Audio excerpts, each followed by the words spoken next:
Hey guys, hello, welcome back to Chem Academy. I am Avantika Bansal and I am a biology expert. आज का जो ये lecture है ये mol bio से रिलेटेड लेक्चर है, बहुत इंपॉर्टेंट लेक्चर है। इसमें हम एक टेक्निक देखने वाले हैं मॉलिक्यूलर बायोलॉजी की, जो कि काफी इंपॉर्टेंट है। उस टेक्निक का नाम मेरे ख्याल से हर स्टूडेंट ने जरूर सुना होगा, that is polymerase chain reaction.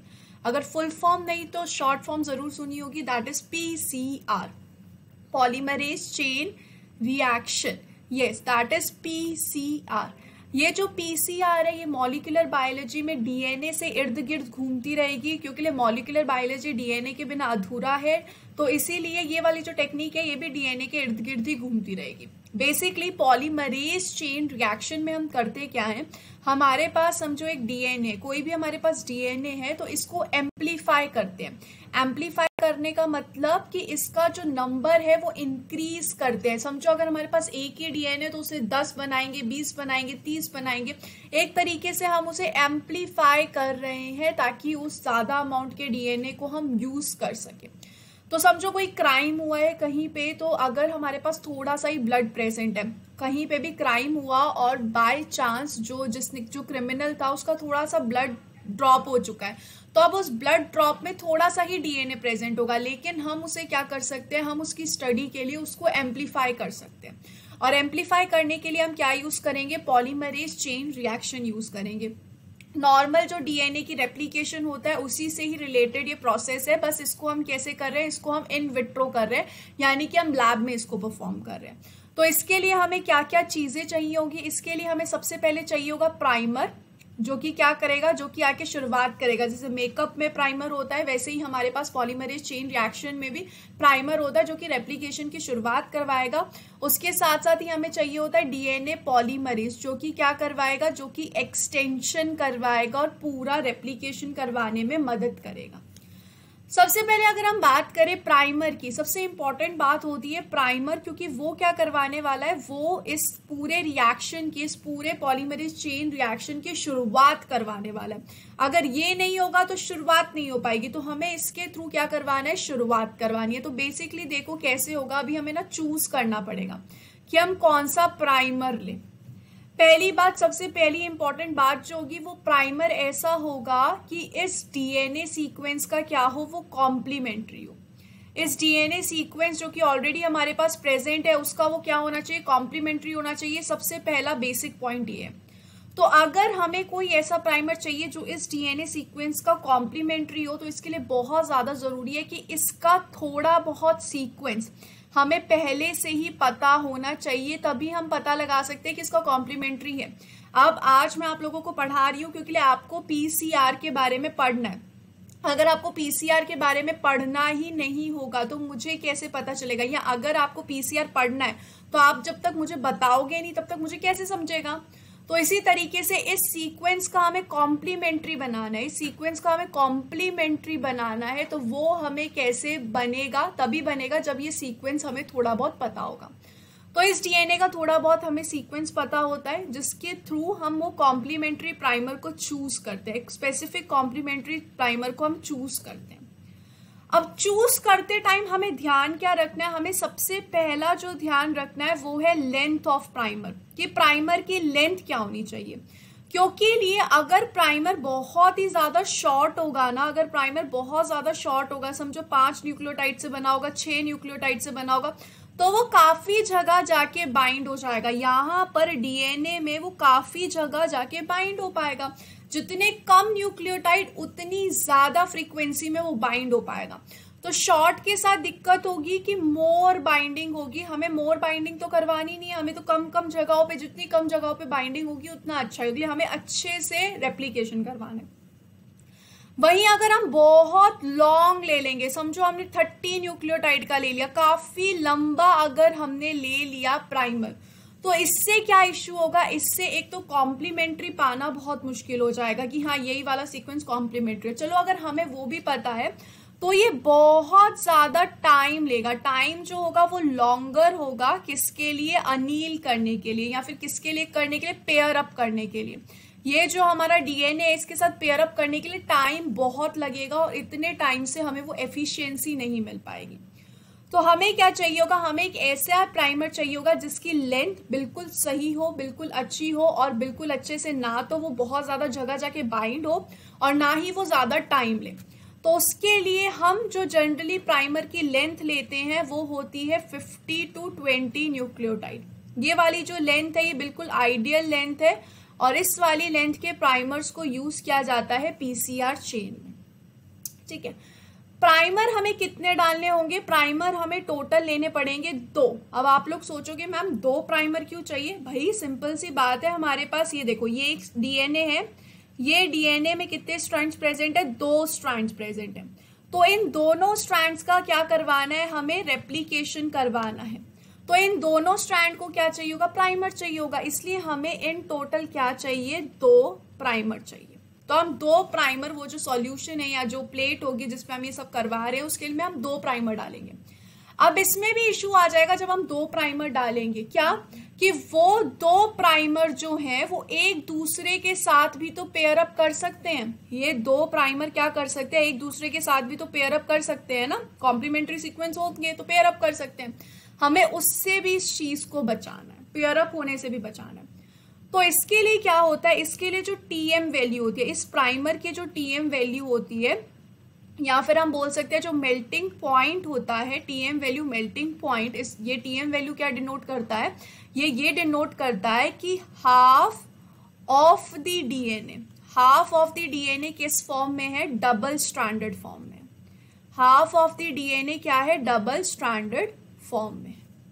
ठीक है, तो जो 2 प्राइमर हम लेंगे उसका ये टीएम वैल्यू अलग अलग लेंगे, ताकि क्या होगा, वो दोनों डबल स्ट्रैंडेड नहीं फॉर्म कर पाएंगे। दोनों के जो टीएम वैल्यू में फर्स्ट प्राइमर और सेकंड प्राइमर दोनों के ही टीएम वैल्यू में लगभग डिफरेंस होगा 5 डिग्री सेल्सियस का। 5 डिग्री सेल्सियस या उससे कम का डिफरेंस होना चाहिए उसके टीएम वैल्यू में, so that they won't be anneal by themselves, और वो किसके साथ अनील करे, उस डीएनए के साथ ही जाके अनील करे। तो ये दूसरी बात हमें प्राइमर को चूज करते हुए ध्यान रखनी है। एक और बात हमें क्या ध्यान रखनी होगी कि जो प्राइमर है, जो एक प्राइमर है उसमें खुद के लिए कॉम्प्लीमेंट्री सीक्वेंस नहीं होने चाहिए। पता चला वो अपने आप ही पेयर अप कर ले, तो इसमें क्या होना चाहिए, no complementary sequence in itself. इसमें खुद में कोई कॉम्प्लीमेंट्री सीक्वेंस नहीं हो। समझो ये वाला हमारे पास कोई छोटा सा प्राइमर था, यहाँ पे प्रेजेंट था ATC, फिर यहाँ पे प्रेजेंट था GAT। इस कंडीशन में क्या करेंगे, इस कंडीशन में ये अपने आप से ही पेयरिंग कर लेगा। ये A कर लेगा T से के साथ पेयरिंग, T कर लेगा A के साथ पेयरिंग, C कर लेगा G के साथ पेयरिंग, और ये क्या बना लेगा, ये hairpin loop structure like बना लेगा। तो प्राइमर क्या बोलेगा, चलो छोड़ो पीसीआर, मैं तो अपना प्राइमर बन चुका है, मेरा तो कॉम्प्लीमेंट्री हो चुका है, मुझे कोई जरूरत नहीं है। तो ये भी हमें नहीं करना है। तो इन सब चीजों से बचाने के लिए हमें यहाँ पर ध्यान रखना होगा कि हम ऐसे ही प्राइमर को यूज करें जिसमें कॉम्प्लीमेंट्री सीक्वेंस प्रेजेंट ना हो, जो पेयर अप ना करे एक दूसरे के साथ, टीएम जिनका थोड़ा अलग अलग हो, और उनका जो लेंथ है वो बिल्कुल बराबर से। इन सभी चीजों का हमें ध्यान रखना होगा। उसके बाद अगर अब हम बात करें पीसीआर टेक्निक में, तो पीसीआर टेक्निक में क्या क्या चीजें होती है, तो पीसीआर में तीन स्टेप्स होते हैं, टोटल 3 स्टेप्स होते हैं पीसीआर में। सबसे पहला तो वो जो जुड़वे दो बिल्कुल साथ साथ में है ना, ये दोनों जो डीएनए बिल्कुल एक दूसरे से जुड़े हुए हैं, हम साथ है के जैसे, इन दोनों को हमें अलग करना पड़ेगा। बहुत दुख की बात है आई नो, पर इन दोनों को हमें अलग करना पड़ेगा। तो इस वाले प्रोसेस को बोला जाता है डीनेचुरेशन। इस वाले प्रोसेस को क्या बोला जाता है, डीनेचुरेशन, जिसमें इन दोनों डीएनए सेगमेंट्स को एक दूसरे से अलग किया जाता है। और ये किससे किया जाता है, हीट करके किया जाता है। भाई इतना भी हीट नहीं कर देना है कि ये दोनों पूरा स्ट्रक्चर डैमेज ही हो जाए, नहीं, इतना हीट करना है कि ये दोनों जो है कैसे हो जाए, सेपरेट हो जाए। तो कितने टेम्परेचर पे किया जाता है, ये nearly around 90 to 95 degree Celsius पे किया जाता है, जिसकी वजह से ये दोनों जो स्ट्रैंड्स है वो क्या हो जाए, सेपरेट हो जाए। ये दोनों स्ट्रैंड्स क्या हो जाते हैं, सेपरेट हो जाते हैं। ठीक है, अब हमारे पास क्या प्रेजेंट है, 2 स्ट्रैंड्स प्रेजेंट है, और ये दोनों अभी सिंगल है और मिंगल होने के लिए बिल्कुल तैयार है, बोल रहे हैं भाई हमें फटाफट मिंगल कर दो। तो इनको मिंगल करने के लिए हमें क्या डालना पड़ेगा, हमें डालना पड़ेगा प्राइमर। यस, हमें क्या डालना पड़ेगा, अगर इनको मिंगल करना है तो हमें डालना पड़ेगा प्राइमर। इस प्रोसेस को क्या बोलते हैं, इस प्रोसेस को बोलेंगे अनीलिंग। अनीलिंग यानी कि एक तरह से आप बोल सकते हो चिपक जाना, फेविकॉल के जोड़ के जैसे चिपक जाना। तो ये हम कर रहे हैं अनीलिंग। अनीलिंग कितने टेम्परेचर पे होगी, अनीलिंग जो है वो लो टेम्परेचर पे चलती है, नियरली अराउंड 50 डिग्री से 70 डिग्री सेल्सियस पे चलती है, क्योंकि अब हमें प्राइमर और वो डीएनए को अलग नहीं करना है बल्कि उनको जोड़ना है फेविकॉल के जोड़ के जैसे। तो उसके लिए हमें टेम्परेचर क्या करना पड़ेगा, रिड्यूस करना पड़ेगा। तो इस अनीलिंग में क्या होगा, इस अनीलिंग की वजह से जो नया प्राइमर है वो दोनों के साथ ही जुड़ जाएगा। ये समझो हमारे पास एक डीएनए है और ये दूसरा वाला डीएनए का स्ट्रैंड है। तो यहाँ पे क्या होगा, यहाँ पे आके प्राइमर जुड़ जाएगा और यहाँ पे आके प्राइमर जुड़ जाएगा। 5 प्राइम से 3 प्राइम, 5 प्राइम से 3 प्राइम, इस तरीके से आके जुड़ जाएगा। प्राइमर ने अपना काम कर दिया। प्राइमर को सबसे पहले आके क्या करना था, सिर्फ उसको शुरुआत करवानी थी कॉम्प्लीमेंट्री सीक्वेंस बनाने की, उसने वो कर दिया, वो आके ज्वाइंड अप हो गया। अब फाइनली किसका काम होगा, फाइनली आएगा डीएनए पॉल। डीएनए पॉल क्या करवाएगा, इसका एक्सटेंशन करवाएगा, पूरा का पूरा कॉम्प्लीमेंट्री सीक्वेंस करवाएगा। इसीलिए ही इस तीसरे स्टेप को बोला जाता है एक्सटेंशन। इस तीसरे प्रोसेस को क्या बोला जाएगा, एक्सटेंशन, जिसमें एंट्री किसकी होगी, जिसमें एंट्री होगी डीएनए पॉल की। लेकिन यहां पर जो डीएनए पॉल आ रहा है उसके ऊपर थोड़ा ध्यान देना पड़ेगा, क्योंकि टेम्परेचर है हाई। टेम्परेचर क्या है, नॉर्मली से तो टेम्परेचर बहुत हाई होता है ना, 37 डिग्री सेल्सियस 35 डिग्री सेल्सियस से टेम्परेचर बहुत हाई है। तो हमें कोई ऐसा डीएनए पॉल चाहिए जो उस टेम्परेचर में भी अपना स्ट्रक्चर और अपना काम मेंटेन रख सके। ठीक है, तो इन डीएनए पॉल्स को, ऐसे डीएनए पॉल्स जो कि क्या हो, हीट स्टेबल हो या फिर जो टेम्परेचर स्टेबल हो, तो उनको कुछ स्पेसिफिक ऑर्गेनिज्म से ही लिया जाता है जो कि हॉट स्प्रिंग्स में रहते हैं, जिनको आदत है गरम गरम टेम्परेचर में रहने की। जैसे कि एक पॉलीमरेज नाम एक का होता है टैग पॉलीमरेज। एक टैग पॉलीमरेज है, ये पॉलीमरेज का एग्जाम्पल है जो कि हीट स्टेबल होता है। इसको कहाँ से निकाला जाता है, इसको एक बहुत ही स्पेसिफिक ऑर्गेनिज्म से निकालते हैं जो कि कहाँ मिलता है, हॉट स्प्रिंग्स में मिलता है, जिसका नाम है थर्मस एक्वेटिकस। थर्मस एक्वेटिकस, इस ऑर्गेनिज्म से इसको ऑब्टेन किया जाता है। ये जो एक्सटेंशन वाला प्रोसेस है ये कितने टेम्परेचर पे रहेगा, ये नियरली अराउंड 75 डिग्री सेल्सियस के अराउंड ये चलता है। ठीक है, इसके थ्रू क्या होगा, इसके थ्रू ये जो डीएनए है इसका हो जाएगा एक्सटेंशन। ये वाला जो डीएनए है इस तरफ से और इस तरफ से हो जाएगा एक्सटेंशन। सिर्फ एक प्रॉब्लम आती है टैग पॉलीमरेज के साथ, सिर्फ एक छोटी सी प्रॉब्लम है कि इस टैग पॉलीमरेज के पास एक एक्टिविटी नहीं होती जिसको बोलते हैं 3 प्राइम टू 5 प्राइम एक्सोन्यूक्लियेज एक्टिविटी। ये एक्टिविटी इस टैग पॉलीमरेज के पास नहीं है। तो क्या हुआ, नहीं है, ये पॉलीमराइजेशन तो करवा रहा है ना, क्या करती है ये एक्सोन्यूक्लियेज एक्टिविटी, ये पॉइंट बहुत इंपॉर्टेंट है। तो भाई ये एक्सोन्यूक्लियस एक्टिविटी है ना, वो प्रूफ रीडिंग करती है। बहुत इंपॉर्टेंट काम होता है प्रूफ रीडिंग करना। आप भी अगर कोई चीज लिखते हो, कोई भी चीज अगर रिटर्न में जाती है तो उसकी आप जनरली प्रूफ रीडिंग कर लेते हो ताकि कोई गलती ना हो। और यहाँ पे तो हम रेप्लिकेशन कर रहे हैं, मजाक नहीं है। प्रूफ रीडिंग होना बहुत ज्यादा इंपॉर्टेंट है, पर टैग पॉलीमरेज तो कर ही नहीं रहा है। तो अगर टैग पॉलीमरेज ने प्रूफ रीडिंग नहीं की और बाई चांस कोई रॉन्ग न्यूक्लियोटाइड ऐड हो गया, बाई चांस ए ऐड होना था, ए की जगह ऐड हो गया टी, अगर रॉन्ग न्यूक्लियोटाइड ऐड हो गया तो उसकी कोई प्रूफ रीडिंग नहीं होगी। तो ये तो दिक्कत की बात है, क्योंकि अगर प्रूफ रीडिंग नहीं होगी तो या तो पॉलीमराइजेशन होगा ही नहीं या बहुत स्लो होगा। तो इसके लिए हम कुछ और डीएनए पॉल को यूज करते हैं जिनके पास 3 prime to 5 prime exonuclease activity हो, जिनके पास प्रूफ रीडिंग कैपेबिलिटी हो, जिसमें से एक का नाम होता है TTH। ठीक है, ये TTH क्या है, ये TTH एक डीएनए पॉल है जिसके पास क्या प्रेजेंट होती है, 3 prime to 5 prime exonuclease activity present है। तो ये क्या कर सकता है, प्रूफ रीडिंग। और सोने पे सुहागा की बात क्या है कि ये कैसा है, ये हॉट स्प्रिंग में जो ऑर्गेनिज्म होते हैं उन्हीं से ही लेते हैं और ये हीट स्टेबल होता है। तो ये कहाँ से हमने लिया, ये हमने लिया थर्मस, वही सेम थर्मस है लेकिन यहाँ पे जो आगे है वो थोड़ा सा डिफरेंस है, थर्मस थर्मोफिलस। इस ऑर्गेनिज्म से हम इसको एक्सट्रैक्ट करते हैं।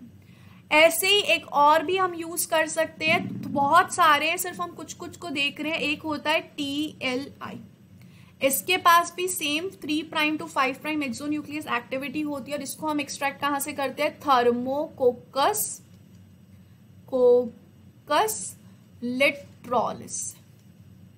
लिट्रोलिस से हमने इसको कर लिया है एक्सट्रैक्ट।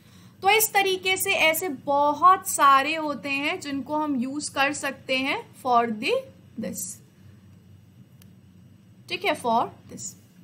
तो इस तरीके के डीएनए पॉल यूज किए जाएं तो बेटर है, क्योंकि इनके पास एक्सोन्यूक्लियस एक्टिविटी भी होती है, और स्टैक पॉलीमरेज को भी यूज किया जा सकता है।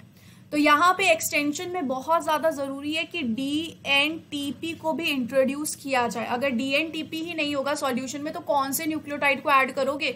DNTP का क्या मतलब होता है, DNTP का मतलब होता है डीऑक्सी न्यूक्लियोसाइड ट्राइफॉस्फेट। इसमें इन्हीं को ही ऐड किया जाता है। ये टोटल 4 टाइप के होंगे, कौन कौन से, AGCT। डीएनए पॉल इन्हीं को ही इंट्रोड्यूस करता जाएगा, ठीक है। तो अगर हम आइडियली देखें, आइडियली क्या होगा, आइडियली हर साइकिल के बाद जैसे जैसे साइकिल होती जा रही है वैसे वैसे जो डीएनए का नंबर है वो डबल होता जा रहा है। डीएनए का नंबर क्या हो रहा है, डबल होता जा रहा है। तो अगर क्वेश्चन में कभी भी आ गया कि भाई इतने साइकिल्स हो गए पीसीआर के, तो बताओ पीसीआर से कितने डीएनए बन गए होंगे। तो आप कैलकुलेट तो करके बैठोगे नहीं, 1 से 2 बने, 2 से 4 बने, 4 से 8 बने, 8 से 16 बने, इसमें बहुत टाइम चला जाएगा। तो इसके लिए मैं आप लोगों को एक स्पेसिफिक और सिंपल सा फॉर्मूला बता देती हूँ, जिससे ना 2 मिनट में आंसर निकलेगा। फॉर्मूला क्या है, NF = NI × 2 की पावर n।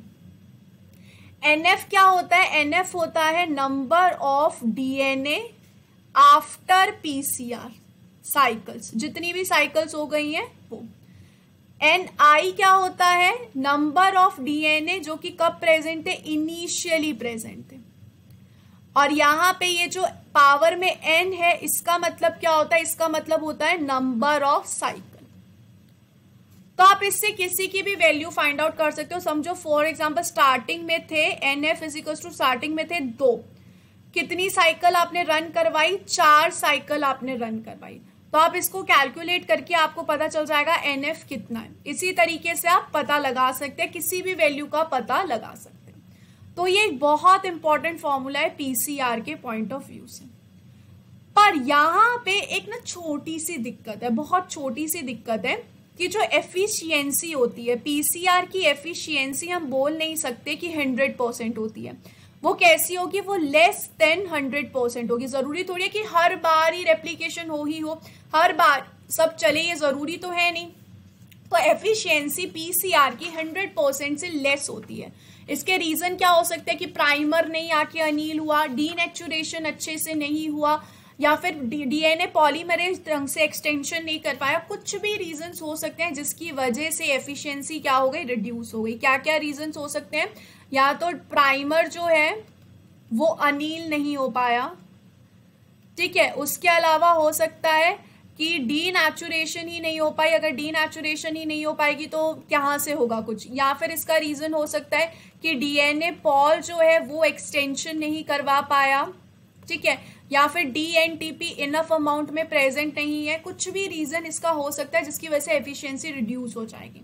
तो उस कंडीशन में हम ये वाला फॉर्मूला यूज नहीं कर पाएंगे। ये वाला फॉर्मूला कब है, जब 100% एफिशिएंसी हो रही है। जब 100% एफिशिएंसी नहीं है तो उस चीज के लिए हमारे पास एक बहुत सिंपल सा फॉर्मूला है। उस फॉर्मूला में क्या बोलते हैं, उस फॉर्मूला का नाम होता है पीसीआर प्रोडक्ट, कि हमें कितने मिले, या फिर आप NF भी लिख सकते हो आप लिखना चाहो तो। उसमें है कि हमने कितना दिया, इनिशियली कितने हमने दिए, वही सेम। उसके बाद जो आगे का फॉर्मूला है वो थोड़ा सा चेंज हो जाएगा। मल्टीप्लाई करना है आपको 1 से प्लस % एफिशिएंसी, कितनी एफिशिएंसी हुई है, कितनी एफिशिएंसी हुई है, और उसकी पावर में आपको लिख देना है साइकिल का नंबर। उसके पावर में आप क्या लिख दोगे, साइकिल का नंबर। 1 सेकेंड, इस तरीके से, ठीक है। तो समझो हमें प्रोडक्ट जानना है। इनिशियली हमने 2 डीएनए दिए थे, इनटू % एफिशिएंसी समझो कितनी आ रही है, 80% एफिशिएंसी आ रही है फॉर एग्जांपल, और साइकिल्स आपने रन करवाई है 3 फॉर एग्जांपल मैं कह रही हूँ। तो आप पता लगा सकते हो कि हाँ आपको कितने DNA अब मिलेंगे प्रोडक्ट में, ठीक है। तो अगर आपको ऐसा कुछ मेंशन किया हो कि हाँ इतनी एफिशिएंसी है तो आप ये वाला फॉर्मूला यूज करना, नहीं तो ये वाला फॉर्मूला ही यूज करना, और जनरली यही वाला यूज किया जाता है and you will be good to go. आप आराम से कर पाओगे, आपको कोई दिक्कत नहीं होगी, ठीक है। तो ये सब था। तो अगर हम एक बार शॉर्ट में फिर से देख ले हमारे पास क्या प्रेजेंट है, हमारे पास एक DNA प्रेजेंट है। उस DNA का हमें क्या करवाना पड़ेगा, उस DNA का हमें सबसे पहले करवाना पड़ेगा डीनेचुरेशन, जिसकी वजह से 2 स्ट्रैंड्स अलग हो जाए। कितने टेम्परेचर पे होता है, 95 से 95 के आसपास टेम्परेचर पे होता है, जिसकी वजह से ये दोनों स्ट्रैंड्स हो जाएंगे अलग। इसके बाद हमने क्या किया, इसके बाद हमें करवाना है अनीलिंग। अनीलिंग में क्या हो जाएगा, प्राइमर आके अटैच हो जाएंगे। यहाँ पे क्या हो जाएगा, दोनों तरफ आ गए प्राइमर, इन्होंने कर लिया ज्वाइनिंग। वंस प्राइमर आके अटैच हो गए तो उसके बाद हम क्या करवाएंगे, अनीलिंग कितने टेम्परेचर पे होगी, लो पे होगी, 50 से लेकर 70 डिग्री सेल्सियस पे।